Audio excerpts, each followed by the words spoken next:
사사기 6장 11절에서 18절까지의 말씀 다 같이 한 목소리로 읽겠습니다.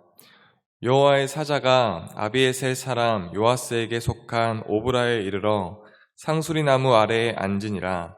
마침 요아스의 아들 기드온이 미디안 사람에게 알리지 아니하려 하여 밀을 포도주 틀에서 타작하더니 여호와의 사자가 기드온에게 나타나 이르되 큰 용사여 여호와께서 너와 함께 계시도다 하매 기드온이 그에게 대답하되 오 나의 주여 여호와께서 우리와 함께 계시면 어찌하여 이 모든 일이 우리에게 일어났나이까. 또 우리 조상들이 일찍이 우리에게 이르기를 여호와께서 우리를 애굽에서 올라오게 하신 것이 아니냐 한 그 모든 이적이 어디 있나이까. 이제 여호와께서 우리를 버리사 미디안의 손에 우리를 넘겨주셨나이다 하니 여호와께서 그를 향하여 이르시되 너는 가서 너의 힘으로 이스라엘을 미디안의 손에서 구원하라. 내가 너를 보낸 것이 아니냐 하시니라. 그러나 기드온이 그에게 대답하되 오 주여 내가 무엇으로 이스라엘을 구원하리이까. 보소서 나의 집은 므낫세 중에 극히 약하고 나는 내 아버지 집에서 가장 작은 자니이다 하니 여호와께서 그에게 이르시되 내가 반드시 너와 함께하리니 내가 미디안 사람 치기를 한 사람을 치듯 하리라 하시니라. 기드온이 그에게 대답하되 만일 내가 주께 은혜를 입었사오면 나의 말씀하신 이가 주 되시는 표징을 내게 보이소서. 내가 예물을 가지고 다시 주께로 와서 그것을 주 앞에 드리기까지 이곳을 떠나지 마시기를 원하나이다 하니 그가 이르되 내가 너 돌아올 때까지 머무르니라 하니라. 아멘. 경호원이라는 직업이 있습니다. 이 경호원은 대통령이나 국회의원 아니면 연예인, 기업 총수 이렇게 사회적으로 유명 인사들을 보호하기 위해 경호원들을 배치하곤 합니다. 이 경호원이 배치가 되는 이유는 괴한의 위협이나 또한 외부의 위험으로부터 사람들을 보호하기 위함이죠. 아마 경호원을 같이 대동하고 다닌다면 위험으로부터 외부의 요인으로부터 분명히 든든할 것입니다. 우리 믿는 자들에게도 항상 우리를 곁에서 보호하시며 지켜주시는 분이 있는데 바로 그분은 우리 아버지 되시는 하나님이시죠. 우리의 눈으로 볼 수는 없지만 항상 하나님께서는 우리의 곁에서 우리와 함께 하시는 분이십니다. 오늘 우리가 함께 살펴본 본문은 사사기의 말씀입니다. 사사기의 전체적인 큰 내용을 살펴보면 이렇습니다. 이스라엘 백성들이 우상 숭배를 하고 하나님 앞에서 죄를 짓습니다. 그러한 죄악된 행동으로 인해서 이스라엘 백성들은 하나님의 진노를 사게 되어서 벌을 받게 되고 그에 합당한 보응을 받게 되죠.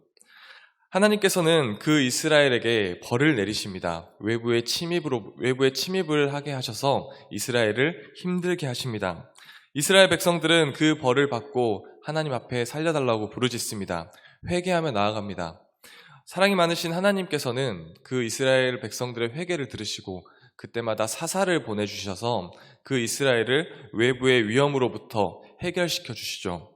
하지만 그 이스라엘 백성들은 그 사실을 망각한 채, 그 하나님의 사랑을 망각한 채 또 하나님 앞에서 죄를 반복하는 모습입니다.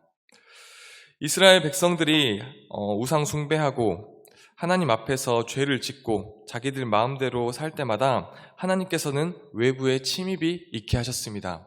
어떻게 보면 이 사사기의 시대는 악의 악순환이 계속 반복되던 시대였고 사회적으로 굉장히 불안한 시대였습니다.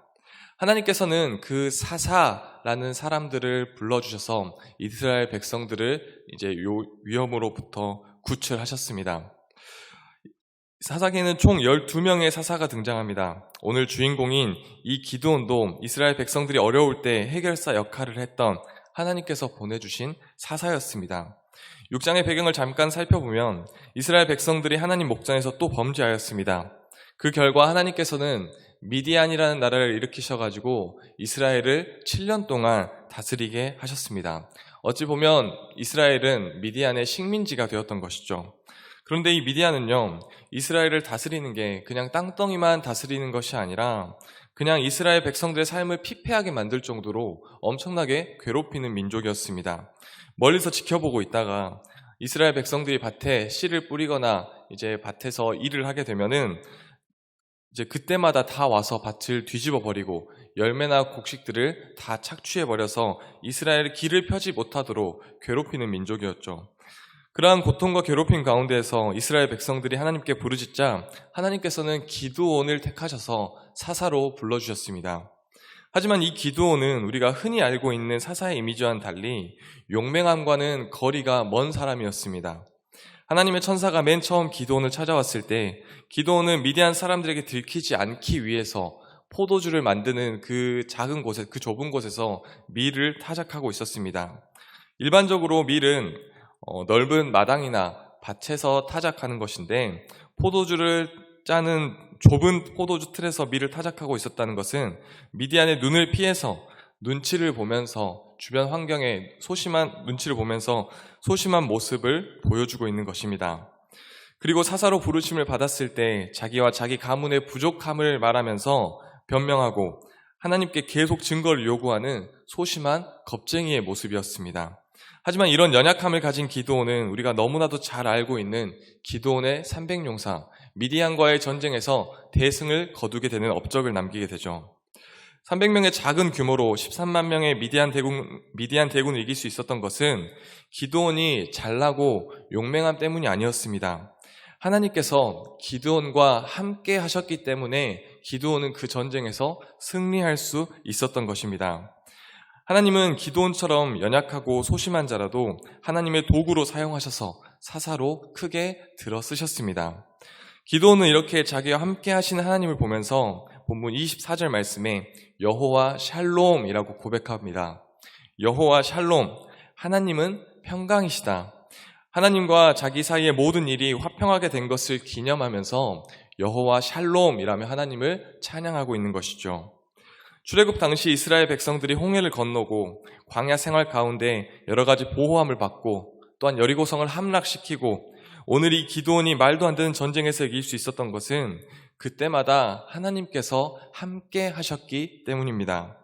하나님께서 기드온을 부르셨기 때문에 그 부르심에 하나님께서는 기드온과 함께 하심으로 그 기드온이 능히 이겨낼 수 있도록 끝까지 책임을 같이 져주셨습니다. 그렇다면 이 하나님은 기드온과 함께 하시고 성경에 수많은 사람들을 들어쓰신 그 하나님께서는 성경에만 국한된 하나님이실까요? 전혀 그렇지 않습니다. 하나님께서는 어제도, 오늘도, 내일도, 심지어 지금 이 순간에도 이 자리에서 우리와 함께 하시는 분이십니다. 하나님께서는 언제나 우리 곁에서 우리와 함께 하셔서 우리를 그분의 도구로 사용하고자 하시는 분이십니다. 히브리어 중에 임마누엘이라는 단어가 있습니다. 임마누엘이라는 말 우리가 정말로 많이 들어보셨을 텐데요. 이사야 말씀 중에 아들을 낳으리니 그 이름을 임마누엘이라 하라. 이 임마누엘의 뜻은 하나님이 우리와 함께 하신다라는 의미입니다. 하나님께서 우리와 함께 해주시기 때문에 우리는 그 은혜로 인하여 날마다 세상을 담대히 살아갈 수 있는 것이죠. 우리는 연약하고 내세울 것이 없습니다. 그리고 날마다 넘어지고 실수합니다. 하지만 우리와 언제나 함께 하시는 그 임마누엘의 하나님께서 우리를 강하게 하시고 우리를 다시금 일어나게끔 하시고 우리에게 새 힘을 매일매일 공급해 주십니다. 그 우리와 항상 함께 하시는 임마누엘 하나님을 의지하는 우리 모든 성도님들 되시길 간절히 소망합니다. 벌써 2022년의 절반을 향해 가고 있습니다. 지난 5개월을 돌아보면은 좋은 일도 있고 기쁜 일도 있고 감사한 일도 있었겠지만 오히려 힘든 일들도 있으셨을 것이라 생각합니다. 하지만 우리가 어떠한 상황 가운데에서도 우리의 힘이 되시는 하나님, 우리와 항상 함께 하시는 그 하나님을 의지하며 나아가야 될 줄로 믿습니다. 여호수아 1장 8절 말씀은 하나님의 말씀을 가까이 하고 하나님과 함께하면 우리의 길이 평탄하게 되고 형통하게 된다는 말씀입니다. 그런데 그 다음 9절 말씀을 읽어보니까요. 강하고 담대하라. 두려워하지 말며 놀라지 말라. 내가 어디로 가든지 내 하나님 여호와가 너와 함께 하느니라. 성경 곳곳에는 하나님께서 우리와 함께 하시겠다라고 약속하고 계십니다. 사랑하는 성도님들, 우리가 오늘 하루를 살아갈 때에 더욱이 앞으로의 인생을 살아갈 때에 이러한 말씀을 붙잡고 하나님께서 우리와 함께 하신다, 이 말씀을 붙잡고 살아가시길 소망합니다. 우리의 필요와 모든 것을 아시는 그 하나님께서 우리와 함께 하시고 이기게 하심을 믿고 그분을 의지하며 믿음으로 나아가는 우리 모든 성도님들 되시길 소망합니다. 그 임마누엘의 하나님과 동행하는 우리 믿음의 모든 식구들 되시길 바랍니다. 그리하여서 우리 모든 성도님들이 날마다 여호와 샬롬이라고 고백하는 은혜가 있기를 원합니다. 하나님께서 우리와 함께 하시고 우리에게 평안을 허락해 주셨다라는 믿음의 고백 속에서 풍성한 은혜를 누리며 살아가는 오늘 하루 그리고 앞으로의 일평생이 되시길 간절히 소망합니다. 기도하겠습니다. 하나님 아버지 감사합니다. 어제도 오늘도 언제나 우리와 항상 함께하여 주신 그 하나님을 찬양합니다. 우리의 삶에서 하나님의 동행이 흐려지지 않게 도와주시옵시고 그 함께하여 주신 하나님의 은혜를 누리며 살아가는 우리 모두가 될 수 있도록 인도하여 주시옵소서.